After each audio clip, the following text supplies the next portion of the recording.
Well, the Vikings on the road in Seattle playing the quarterback that they let go, Sam Darnold, and they don't have their starting quarterback, J.J. McCarthy, who remains in concussion protocol at this point.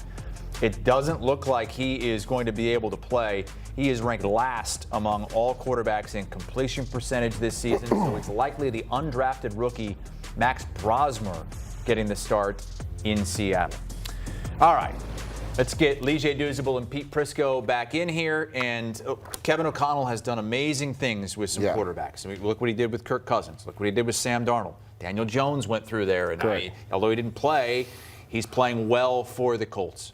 Can he make J.J. McCarthy a competent quarterback? This is the thing, Has, when you look at KOC, like how many times are they expecting him to continue to be Yoda? Like, how many Luke Skywalkers have come through and he's, like, risen their gameplay? You named all the quarterbacks that have come through, and he's elevated their games. At what point will the Minnesota Vikings, and again, they drafted J.J. McCarthy in the first round, matter of fact, traded up one spot to get him. At one point, when you have a guy like Sam Darnold, do you not extend him and keep him on the roster so Kevin O'Connell doesn't have to continuously do this year after year after year? And I think that's what they were banking on. He's done it with so many different quarterbacks.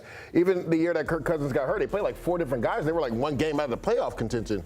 But at what point, if you're the Minnesota Vikings, when you have a guy solidified like a Sam Darnold or even Daniel Jones was there and they potentially wanted to sign him back but they didn't give him enough money, do you let Kevin O'Connell have a veteran guy? J.J. McCarthy has struggled.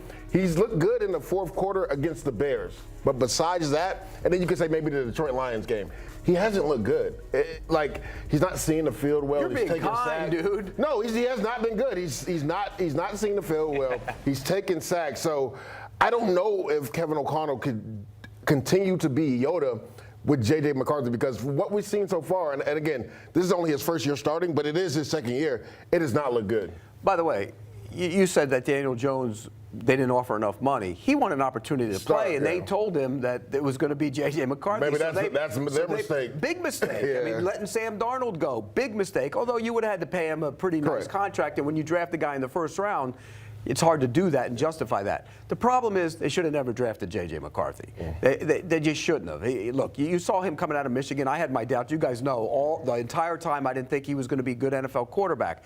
And he's worse than I thought he would be. And that's the scary thing. He is worse than I thought he would be. And he's not getting better. His mechanics are terrible. I mean, everything is high. He's late with passes. Even ones he completes, he's late with them. And I don't think Kevin O'Connell can fix them. Now, you do hear rumblings coming around from around the league that coming out of that building that they like Brosmer, Max Brosmer, who's going to play, a rookie, is going to play this week probably, and they do like him. What if he goes in, and this is a tough test, you go to Seattle and you play that defense in that building for your first NFL start? What if he goes in there and plays well? I don't think he will, but what if he does? Then what? Then what do the people in Minnesota start saying? And when you look at it, getting back to J.J. McCarthy, when you look at this roster, Pete, going into the season, most people would say it was probably the best constructed roster besides the quarterback position.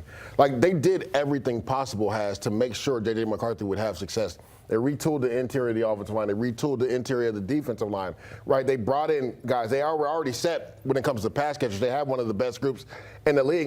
And then they traded for Jordan Mason to even take more pressure off him. So I think that's why it's alarming, because they literally have done everything from a personnel standpoint to make sure this young quarterback could have success, and he has not had success. Pete, what specifically does J.J. McCarthy have to improve on to be an NFL starter? Mechanics and getting the ball out on time and his accuracy. I mean, everything. Right now, if you look at his game, there is nothing that he does well. Nothing. He can get outside the pocket and he can create a little bit with his legs, which is a plus. But when he does, he doesn't make enough plays down the field. Look. You have Justin Jefferson on that roster. You have to find a way to get him involved and get him the football, and they just haven't done it enough. And so, I mean, look at these numbers. They're horrendous. He's in good company, though. Look at that. Stafford and Goff. Those two dudes panned out, didn't they? Okay, but that guy on the left, Matt Stafford, always had a rocket for an arm back in the day, and the guy on the right was, look, took him a little while, and everybody thought it would. Well, I would also say when you look at how the rosters were constructed, when you look at Jared Goff and Stafford, J.J. McCarthy's in a better scenario with the current roster that he currently has. And going back to his days in Michigan, a lot of people had question marks because it was a run-centric offense.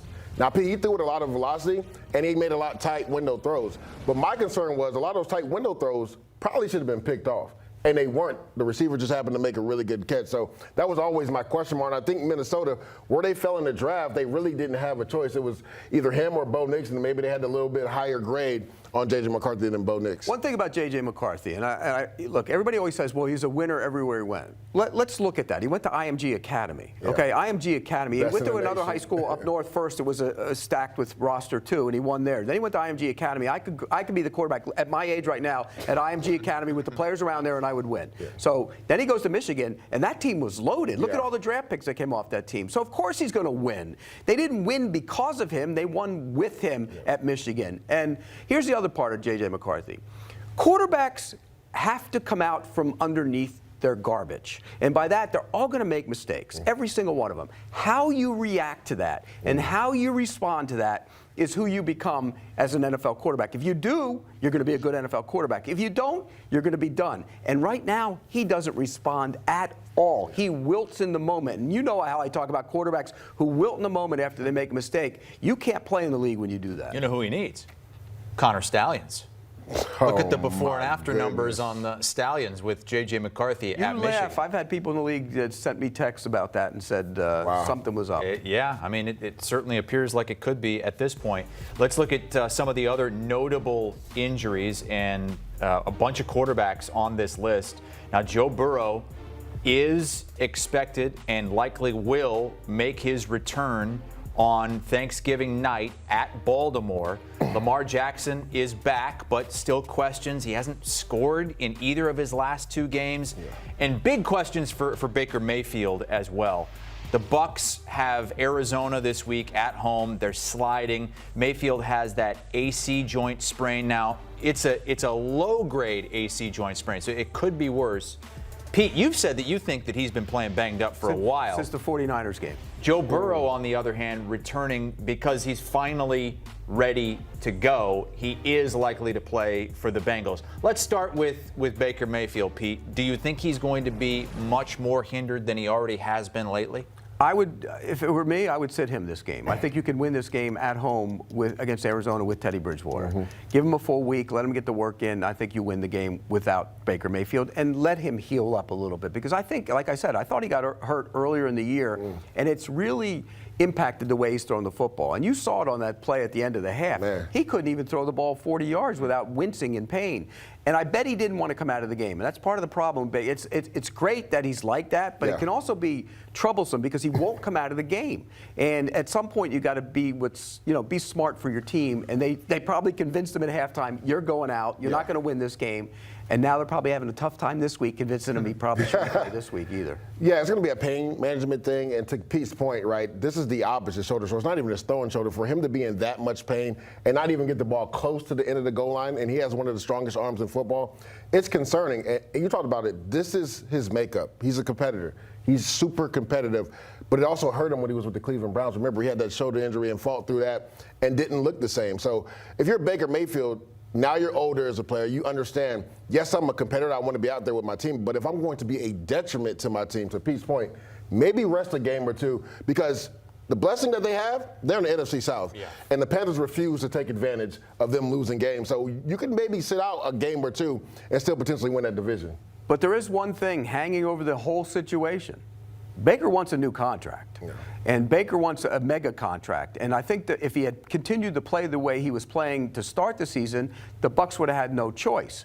And, they adjusted his contract a little bit before the season, but that's not what he wanted. And so now you're sitting there and you're hurt. And if you're Baker, you're saying, hey, I got to be out here because I got to get this team to the playoffs, so I got to get my contract. If you're the Bucs, at some point you have to go to him and say, look, Baker, we don't want you jeopardizing what might come later in the season for the now because of you're wanting to get the contract. So you got to be careful with it. I think that can only be a detriment to him because that's what he did with the Cleveland Browns. Like, he wanted to play because he was the #1 overall pick. He's competitive, and it hurt him. And they ended up getting rid of him a few years later and trading for Deshaun Watson, but didn't work. I wish they probably wish they could go back in time. So if you're Baker, you have to understand the business of football. Remember what the Bucs were, obviously with Tom Brady, but without Tom Brady, what the Bucs were without a top-tier quarterback. You have to have that in the back of your mind. You've had this team as true contenders over the last couple of years as a starting quarterback, you know you have that in your back pocket. The last thing you want to do throughout a negotiation is to go out there, not be 100%, and put bad tape out there, because that's at the negotiation table. They could use that against you.